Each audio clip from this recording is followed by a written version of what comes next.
Times now Bharat पर आपका बहुत बहुत स्वागत है। प्राइम एट 4 में आपके साथ मैं हूं राकेश पांडे। आज प्राइम एट 4 में आज की तमाम बड़ी और अहम खबरों का रुख करेंगे, साथ ही उन खबरों की इनसाइड स्टोरी क्या है वो भी आपके सामने रखेंगे। आज आपको दिखाएंगे बंगाल की खाड़ी में तेज गति से तूफान आगे बढ़ रहा है। रेमल नाम का यह तूफान है। डर, दहशत और हाई अलर्ट जारी किया गया है। चक्रवाती तूफान से बचकर कैसे रहना है, इसके लिए भी बाकायदा एडवाइजरी जारी है। इसके साथ ही आपको दिखाएंगे गेम खेलते खेलते वो जल गए।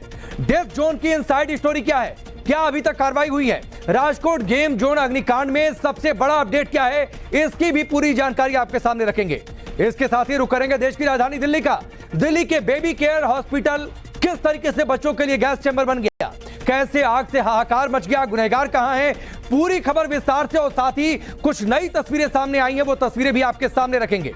इसके साथ ही आपको दिखाएंगे काली कमाई के कुबेर का खास ठिकाना क्या है, जहां पर इतने कैश मिले कि कैश गिनने वाली मशीनों के भी पसीने छूटे। कितना कैश मिला, कितनी बेनामी संपत्तियां मिली, नोटों के बंडल किस तरीके से मिले, ये पूरी खबर और तस्वीर आपके सामने रखेंगे। लेकिन सबसे पहले बुलेटिन में देश दुनिया की तमाम बड़ी खबरों पर नजर रखेंगे। सबसे पहले बात उस महा तूफान की जो तेजी से आगे बढ़ रहा है। तबाही मचाने वाला ये तूफान है चक्रवाती तूफान रेमल। आज रात तट से टकराने वाला है और आशंका इस बात को लेकर है कि जिस समय ये तट से टकराएगा उस समय हवाओं की रफ्तार होगी 110 से 120 किलोमीटर प्रति घंटे की, यानी जबरदस्त तरीके से हवाओं की रफ्तार होगी।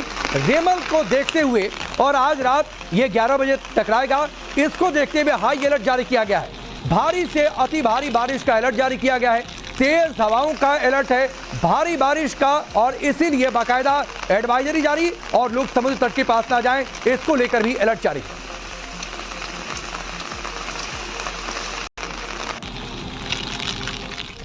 और चलिए इसी से जुड़ी बड़ी खबर आपको बताते हैं। पश्चिम बंगाल के तटीय इलाकों में रेमल तूफान का असर दिखने लगा है। इससे पहले कि वो तट से टकराए, पूर्व मेदिनीपुर में भारी बारिश अभी से जारी है। समंदर में अभी से ऊंची ऊंची लहरें उठने लगी हैं। दक्षिण 24 परगना में भी कई जगहों पर बारिश जारी है। ये बड़ी खबर है, तटीय इलाकों में असर दिखने लगा है। 3 तस्वीरें आपके सामने हैं। बंगाल से टकराने वाला है यह तूफान। फ्लाइट को कैंसिल किया गया है, एयरपोर्ट को बंद किया गया है, अलर्ट पर एनडीआरएफ की टीम को भी रखा गया है। चक्रवाती तूफान रिमल जो है अब से कुछ ही घंटों में लैंडफॉल करेगा और उससे पहले हम आपको तस्वीरें दिखा रहे हैं ईस्ट मिदनापुर के दीघा की, जहां पर माइकिंग किया जा रहा है, अनाउंसमेंट किया जा रहा है कि सी बीच के पास और कोस्ट लाइन के पास कोई ना आए। हम आपको तस्वीरों के माध्यम से दिखा रहे हैं किस तरह से डिजास्टर मैनेजमेंट ग्रुप के जो सदस्य हैं वो यहाँ पर पहुंचे हैं और जो टूरिस्ट यहाँ पर है, क्योंकि दीघा एक बड़ा टूरिस्ट स्पॉट है, यहाँ पर उनको कहा जा रहा है कि वो यहाँ से चले जाएं, क्योंकि कुछ ही घंटों में जो है इसका इफेक्ट और भी ज्यादा बढ़ेगा। क्योंकि मौसम विभाग की तरफ से कहा गया है कि 110 से लेकर 120 किलोमीटर प्रति घंटे की रफ्तार से तेज हवाएं चलेगी और इससे पहले यहाँ पर लोगों को कहा जा रहा है, स्थानीय लोग भी उसमें मौजूद है और साथ ही जो पर्यटक है उनको भी कहा जा रहा है कि वो यहाँ से जो है सेफ जगह पर चले जाएं। तो रेमल चक्रवाती तूफान के अलर्ट के मद्देनजर ग्राउंड जीरो से आप रिपोर्ट देख रहे थे हमारी सहयोगी पूजा की। एक और बड़ी खबर आपको बताते हैं, एनडीआरएफ की टीम को तैनात किया गया है। रेमल में अगर कोई विषम स्थिति आती है उससे निपटने के लिए पश्चिम बंगाल में एनडीआरएफ की 14 टीमें तैनात हैं। नॉर्थ 24 परगना में 2, साउथ 24 परगना में 3 टीमें तैनात हैं। पूर्वी मिदनापुर में 2, पश्चिमी मिदनापुर में 2 टीमें तैनात हैं। हावड़ा, हुगली और कोलकाता में 1-1 टीम को तैनात रखा गया है ताकि रेमल तूफान के टकराने के दौरान और उसके बाद अगर कहीं मदद की जरूरत पड़ती है तो एनडीआरएफ की टीम तुरंत वहां पर पहुंच सके। लोकल प्रशासन की तरफ से भी माइकिंग किया गया है और हमारी तरफ से भी किया जा रहा है कि हमने उसका जो जैसे आपको शंकरपुर की तरफ से हम जा रहे हैं वहाँ पे माइकिंग करने के लिए और उनको इस तरह से यही बताना चाह रहे हैं कि जो एज सुन एज पॉसिबल जो भी साइक्लोन सेंटर बनाया है उसमें चले जाए। रेमल चक्रवाती तूफान आज देर रात तट से टकराने वाला है 11 बजे। इस तूफान के दस्तक से पहले मौसम विभाग ने अलर्ट जारी कर दिया है। मौसम विभाग ने पहले ही अलर्ट जारी किया है। मौसम विभाग की ओर से देश के 2 राज्य पश्चिम बंगाल और ओडिशा के लिए अलर्ट जारी किया गया है क्योंकि ये तूफान की दस्तक आज रात 11 बजे होने वाली है। पश्चिम बंगाल को खास तौर पर हाई अलर्ट जारी किया गया है। रेड अलर्ट जारी है, भारी बारिश का अलर्ट जारी है, 10 किलोमीटर प्रति घंटे की रफ्तार से हवाएं चलने वाली हैं। तो ये कुछ असर और एडवाइजरी क्या जारी है उसके बारे में जानकारी। खास तौर पर रेमल चक्रवाती तूफान का असर दिखने लगा है। कोलकाता एयरपोर्ट को बंद किया गया है, सभी फ्लाइट सस्पेंड रखी गई हैं। नेताजी सुभाष चंद्र बोस अंतर्राष्ट्रीय हवाई अड्डे से उड़ानों को निलंबित कर दिया गया है कल सुबह 9 बजे तक। इसके अलावा ट्रेन सेवाओं पर भी रिमल तूफान का असर देखने को मिल रहा है। रिमल साइक्लोन का असर, कई ट्रेनों को कैंसिल किया गया है। इस वक्त की बड़ी खबर, रिमल चक्रवाती तूफान का असर, कोलकाता एयरपोर्ट को बंद किया गया है। कल सुबह 9 बजे तक के लिए कोलकाता के इस हवाई अड्डे से उड़ान कैंसिल है। ट्रेन सेवाओं पर भी नजर रखी जा रही है। पूजा हमारे साथ जुड़ चुकी है, सीधे उनका रुख करते हैं। पूजा, आज रात 11 बजे तट से टकराने वाला है तूफान, आप जहां पर मौजूद हैं हलचल भी दिखने लगी है, जरा तस्वीरें दिखाइए और क्या अपडेट है वो भी बताइए।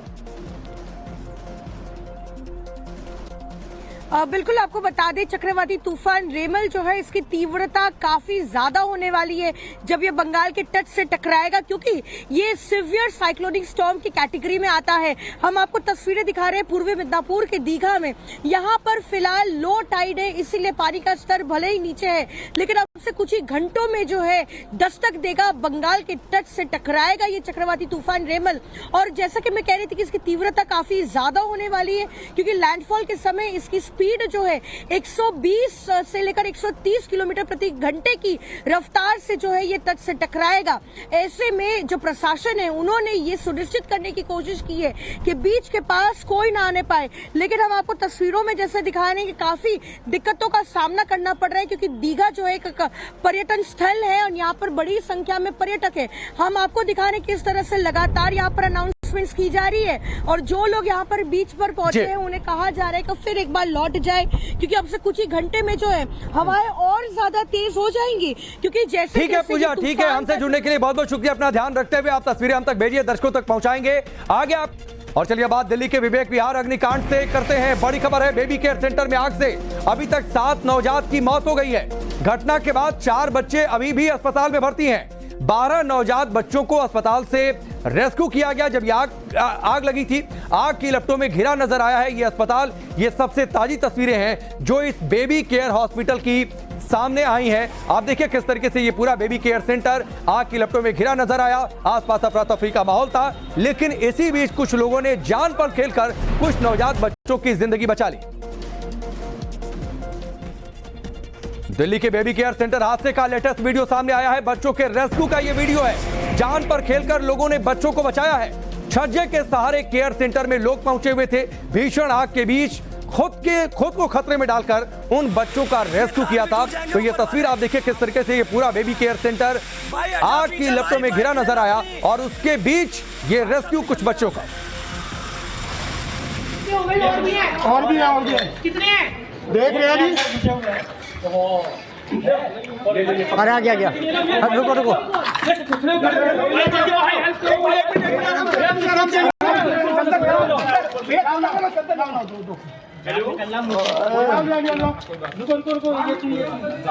भैया वो गर्दन कोई दिक्कत नहीं है,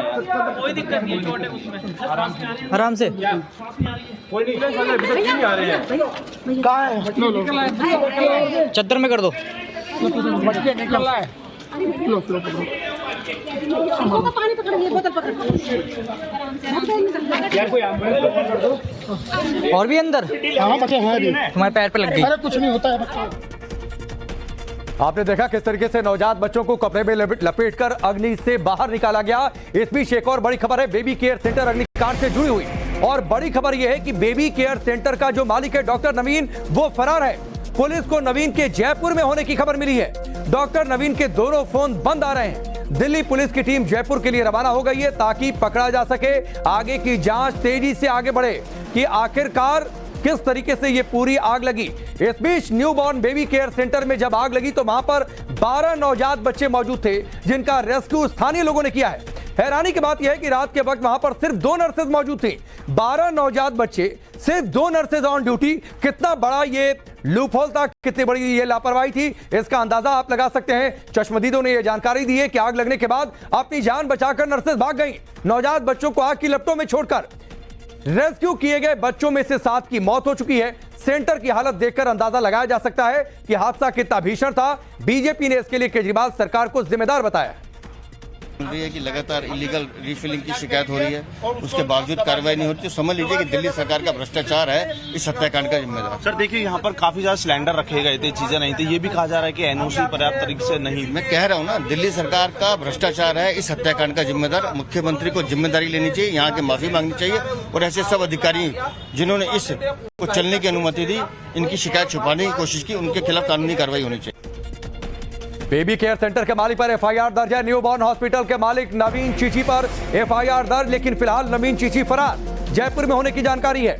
आईपीसी की धारा 336, 304A और 34 में केस दर्ज किया गया है। बेबी केयर सेंटर के संचालक और कर्मचारी भी फरार हैं। यहां तक कि चश्मदीदों ने बताया कि जब आग लगी थी, आग की लपटों में वो नवजात बच्चों को बचा रहे थे। सिर्फ 2 नर्सेज ऑन ड्यूटी थी और वो भी अपनी जान बचाकर वहां से निकल गई। तो काफी बड़ी यह लापरवाही और इस पर एक बड़े एक्शन की जरूरत थी। और इस बीच बेबी केयर सेंटर अग्निकांड का लेटेस्ट वीडियो सामने आया है। ये तस्वीर आपको दिखाते हैं। जोरदार धमाका हुआ था वहां पर। ऑक्सीजन सिलेंडर में धमाके का ये वीडियो सामने आया है। धमाके के बाद पूरे इलाके में हड़कंप मच गया। सिलेंडर में ब्लास्ट के बाद तेजी से वहां पर आग भड़की। बेबी केयर सेंटर अग्निकांड में 7 बच्चों की मौत हुई है। ये तस्वीरें आप देखिए। जिसने भी इन तस्वीरों को देखा वो सहम उठा, डर उठा। डराने वाली ये तस्वीरें हैं। उसी दौरान वहां पर धमाके की भी तस्वीर सामने आई है। इस बीच एक और बड़ी खबर दिल्ली बेबी केयर सेंटर से ही। आग को लेकर बड़ा खुलासा हुआ है। बिजली के पोल में आग लगने से ये आग और ज्यादा भड़क उठी थी। पोल के बाद गाड़ी और फिर ऑक्सीजन सिलेंडर में आग लगी, धमाका हुआ और इसके बाद आग चारों ओर फैलती चली गई। Fire safety officer Atul Garg ने यह दावा किया है 5 वाले घर को भी आग ने अपनी जद में ले लिया था। तो बिजली के पोल से ये आग उठी, फिर ऑक्सीजन का सिलेंडर और उसके बाद ये पूरा बेबी केयर सेंटर आग की लपटों में घिर गया। आग इसलिए बढ़ गई कि वहाँ पे ये बताया गया है कि वहाँ पे कुछ ऑक्सीजन के शायद सिलेंडर थे और सिलेंडर थे, उनमें ब्लास्ट हो गया। इसी वजह से आग केयर सेंटर में ना रह के, बेबी केयर सेंटर में ना रह के बगल वाले घर पे भी चली गई थी और इसीलिए फायर का इतना फास्ट स्प्रेड हुआ। टोटल हम लोगों ने करीब 16 गाड़ियाँ बाद में भेजी थी क्योंकि बच्चों का मामला था, बगल में घर फेंक रही थी। बट अनफॉर्चुनेटली जो है 6 बच्चों को नहीं बचाया जा सका। और चलिए आगे आपको दिखाएंगे पीएम मोदी का इंडी गठबंधन पर जोरदार अटैक, लेकिन उससे पहले देखिए कर्नाटक में कैसे हुआ बड़ा सड़क हादसा। कर्नाटक के हासन में बड़ा सड़क हादसा हुआ है। इस हादसे में एक ही परिवार के 6 लोगों की मौत हो गई। बताया जा रहा है कि मारे गए लोग एक ही कार में सवार थे, तभी उनकी कार की टक्कर एक ट्रक से हो गई। हादसा बेंगलुरु हाईवे पर हुआ। पुलिस ने मौके पर पहुंचकर शवों को पोस्टमार्टम के लिए भेज दिया है। मामले की जांच की जा रही है। लखनऊ के फिनिक्स प्लासियों में जमकर बवाल हुआ। यहाँ शराब के नशे में धुत रईस यादव ने जमकर मारपीट की, हंगामा किया। तभी किसी शख्स ने इस पूरी वारदात को अपने मोबाइल के कैमरे में रिकॉर्ड कर लिया। हंगामा टॉनिक क्लब के बाहर हुआ, जहां नशे में धुत ये लोग एक दूसरे पर बेल्ट से हमला करते दिखे। लखनऊ में मारपीट का ये वीडियो सोशल मीडिया पर वायरल है। राजस्थान के जोधपुर में अचानक शॉर्ट सर्किट हो गया। शॉर्ट सर्किट के बाद बिजली के पोल से चिंगारियां निकलने लगी। जिस पोल में ये शॉर्ट सर्किट हुआ वो सकरी गलियों के बीच लगा था। जिसने भी शॉर्ट सर्किट को देखा बुरी तरह डर गया। काफी देर तक बिजली के खंभे से ऐसी चिंगारियां निकलती रही। घटना के 1 घंटे बाद तक भी बिजली विभाग का कोई कर्मचारी मौके पर नहीं पहुंचा। मध्य प्रदेश के जबलपुर में हिस्ट्री शीटर के अड्डे पर बुलडोजर चला है। हिस्ट्री शीटर शमीम कबाड़ी के कबाड़ गोदाम पर प्रशासन ने कार्रवाई की। जिस वक्त ये कार्रवाई की जा रही थी उस वक्त पुलिस और प्रशासन के कई अधिकारी मौके पर मौजूद थे। बताया जा रहा है कि 25 अप्रैल को इस गोदाम में धमाका हुआ था, जिसमें मजदूरों की मौत हो गई थी। पंजाब के गुरदासपुर में ड्रोन दिखने के बाद सुरक्षा एजेंसियां चौकन्नी हो गई हैं। बताया जा रहा है कि तलवंडी बेरक में गांव के इलाके में यह संदिग्ध ड्रोन देखा गया, जिसके बाद इस पर बीएसएफ के जवानों ने फायरिंग की। मौके पर सर्च ऑपरेशन चलाया गया तो बीएसएफ के जवानों को मौके से हेरोइन के 2 पैकेट बरामद हुए। पूरे इलाके में सुरक्षा कड़ी कर दी गई है। और अब एक बड़ी खबर, प्रधानमंत्री मोदी का इंडी गठबंधन पर बड़ा हमला। इंडी के लिए पाकिस्तान में दुआ मांगी जा रही है। इंडी का मकसद देश का विकास नहीं है बल्कि देश को पीछे ले जाना चाहता है ये गठबंधन। ये बात प्रधानमंत्री मोदी ने यूपी के देवरिया में एक जनसभा के दौरान कही। इंडी वालों पर पूर्वांचल का प्रहार होगा और पूर्वांचल का प्रहार जिस पर हुआ वो मैदान से भी बाहर जाकर गिरता है। लेकिन कुछ ताकतें ऐसी भी हैं जिन्हें भारत की प्रगति से पेट में दर्द हो रहा है। ये लोग 4 जून को लेकर अलग ही सपने देख रहे हैं। पाकिस्तान में सपा कांग्रेस के इंडी गठबंधन के लिए दुआ पड़ी जा रही है। सपा कांग्रेस वाले वोट जिहाद की अपील कर रहे हैं। इनका मुद्दा देश का विकास नहीं, ये तो भारत को कई दशक पीछे ले जाना चाहते हैं। और चलिए बड़ी खबर राजकोट गेमिंग जोन को लेकर। राजकोट गेमिंग जोन अग्निकांड में बड़ा अपडेट है और अपडेट यह है कि युवराज सिंह गोहिल समेत कईयों पर केस दर्ज किया गया है। आरोपियों में नितिन जैन समेत 6 लोगों के नाम हैं। आईपीसी की धारा 304, 308, 337, 338 के तहत केस दर्ज हुआ है। राजकोट क्राइम ब्रांच ने कईयों से पूछताछ भी की है और इस पूरे घटनाक्रम की जांच कर रही है। इस बीच कई लापरवाहियां भी खुलकर सामने आई हैं। टीआरपी गेम जोन अग्निकांड मामले में एक और बड़ा खुलासा यह कि गेम जोन में आने वाले लोगों से एग्रीमेंट साइन करवाया जाता था। मौत का एग्रीमेंट साइन करवाते थे जो इसको ऑपरेट कर रहे थे। एग्रीमेंट में लिखा है कि आप अपनी मौत के खुद जिम्मेदार होंगे। टीआरपी गेम जोन की किसी तरह की कोई जिम्मेदारी नहीं होगी। आप सोचिए, टीआरपी गेम जोन में जाना और वहां पर एक तरीके से अपने डेथ वारंट पर साइन करवाना, यह सब कुछ खेल चल रहा था वहां पर। भयानक आग से अभी तक वहां पर 28 लोगों की मौत हो गई है। मरने वालों में 16 बच्चे भी शामिल हैं जो गेमिंग जोन में पहुंचे हुए थे। गेमिंग जोन में अग्निकांड की जांच को लेकर यह बड़ा खुलासा हुआ है कि गेमिंग जोन ने कहीं से कोई परमिशन नहीं ली थी। नगर निगम से एनओसी तक नहीं थी। सवालों के घेरे में राजकोट नगर निगम के अधिकारी भी हैं कि आखिरकार बिना परमिशन के, बिना एनओसी के इस तरीके का गेमिंग जोन किस तरीके से वहां पर ऑपरेट कर रहा था। वो भी एक तरीके से डेथ वारंट लोगों के साइन करवाता था कि मौत हो जाती है तो उसका जिम्मेदार लोग खुद होंगे। 4 तस्वीरें आपके सामने हैं। गेमिंग जोन में भीषण आग, मालिक मैनेजर गिरफ्तार है, पूछताछ चल रही है। 16 बच्चों समेत 28 लोगों की मौत हो गई है। लेकिन सबसे बड़ा खुलासा यह कि बिना नगर निगम के एनओसी के यह गेमिंग जोन चल रहा था।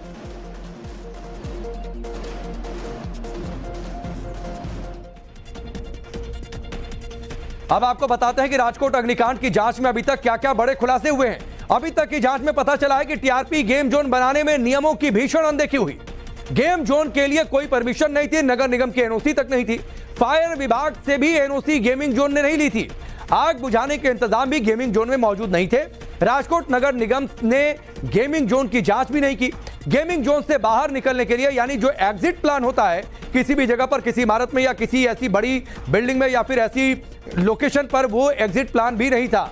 तो लापरवाही ने किस तरीके से राजकोट को डेथ जोन बता दिया है, यह भी एक बड़ा ये अपडेट है। राजकोट हादसे के बाद गुजरात के वडोदरा में गेम जोन बंद कर दिए गए। राजकोट में हादसे के बाद वडोदरा प्रशासन अलर्ट मोड पर है। वडोदरा में चल रहे सभी गेम जोन्स को बंद कर दिया गया है। प्रशासन ने पहले यह निर्देश दिया है कि गेम जोन्स की जांच की जाए, इसके बाद ही उन्हें फिर से ऑपरेट करने की, यानी खुलने की इजाजत दी जाएगी। संबंधित डिपार्टमेंट सभी गेम जोन की जांच करेंगे। एक्सीडेंट के बाद वडोदरा में जितने भी गेम जोन्स है, करीबन 8 या 9 गेम जोन्स है, वो 9 के 9 गेम जोन्स कल ही इंस्पेक्ट किए गए थे।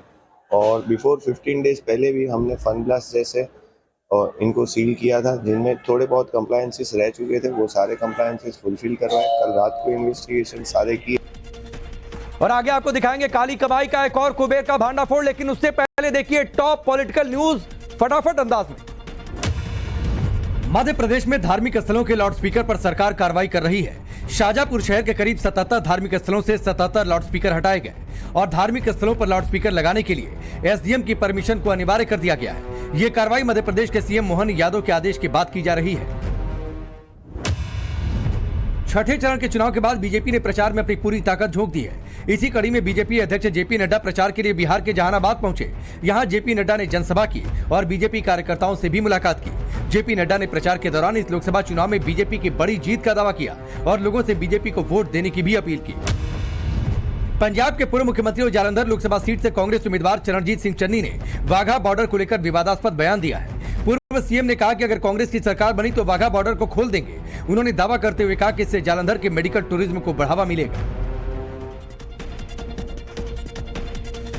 और चलिए इस वक्त की बड़ी खबर आपको बताते हैं महाराष्ट्र के नासिक से, जहां पर इनकम टैक्स विभाग ने छापेमारी की है। छापेमारी में 26 करोड़ कैश मिला है। सर्राफा कारोबारी के घर पर ये रेड पड़ी थी। 500 के नोटों की कई गड्डियां मिली हैं। आप तस्वीरें आपके सामने हैं। 90 करोड़ की बेनामी संपत्ति के दस्तावेज भी बरामद किए गए हैं। 26 करोड़ कैश था, गिनने में 14 घंटे लग गए और कैश किसी अलमारी में नहीं बल्कि फर्नीचर के अंदर छिपा कर रखा गया था। इन नोटों की गड्डियों को जो आपके सामने है, नोटों को गिनने की मशीन वहां पर मंगानी पड़ी। 14 घंटे तक गिनती चली। उसके बाद 26 करोड़ कैश और 90 करोड़ की बेनामी संपत्ति के दस्तावेज मिलने का खुलासा हुआ है। इस बीच बड़ी खबर है राजस्थान